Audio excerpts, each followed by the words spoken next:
आमिर ज़िया साहब, ये ज़रा मेयर कराची की कैलकुलेशंस हो रही हैं। पहले तो पीटीआई के और जमात इस्लामी के नंबर मिलाकर बढ़ रहे थे।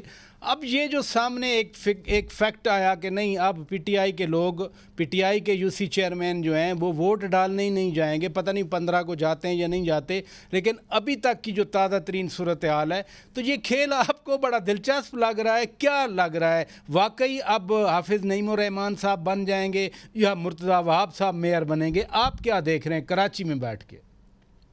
जी, खेल दिलचस्प भी और कहते हैं ना तवक्को भी थी इसी तरह के खेल की। अच्छा। बात ही कि अगर इस मुल्क में सीधी सादी जमहूरियत होती तो अदद बनते हैं 193 जमात इस्लामी के और पीटीआई के मिलाकर अरकान की तादाद, ठीक है ना, और पीपल्स पार्टी और उसके इत्तेहादियों के 174 हैं।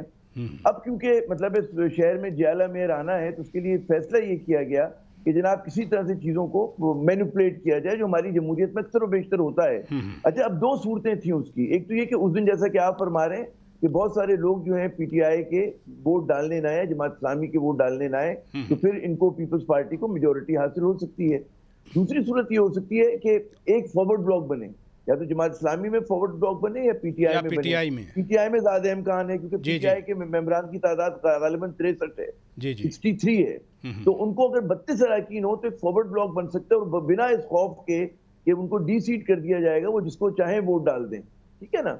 तो ये एक मतलब है लुबे लुबाब है। लेकिन इसमें मैंने कहा ना कि अगर इस मुल्क में सीधी सादी जमहूरियत होती कि जहां पर पता होता है कि जी मतलब ये पार्टी, लेकिन इस सियासी माहौल में, इस सियासी माहौल में जब पीटीआई के एमएनएज छोड़ के जा रहे हैं, एमपीएज छोड़ के जा रहे हैं, उनके सूबाई ओहदेदारान छोड़ के जा रहे हैं, अगर यूनियन नाजिम, यूसी चेयरमैन अगर छोड़ के जाते हैं और कॉन्टेक्स्ट वो भी 9 मई का बना लेते हैं, तो फिर तो ऊपर से नीचे तक सभी निकल रहे हैं, वो भी निकल जाएंगे।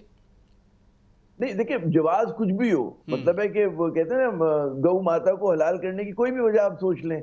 बात ये होती है कि यकीनन जो आप फरमा रहे हैं कि इस कॉन्टेक्स्ट में ये, लेकिन जो एक नॉर्मल जमहूरियत होता है वहां इस तरह की चीजें होती ही नहीं है।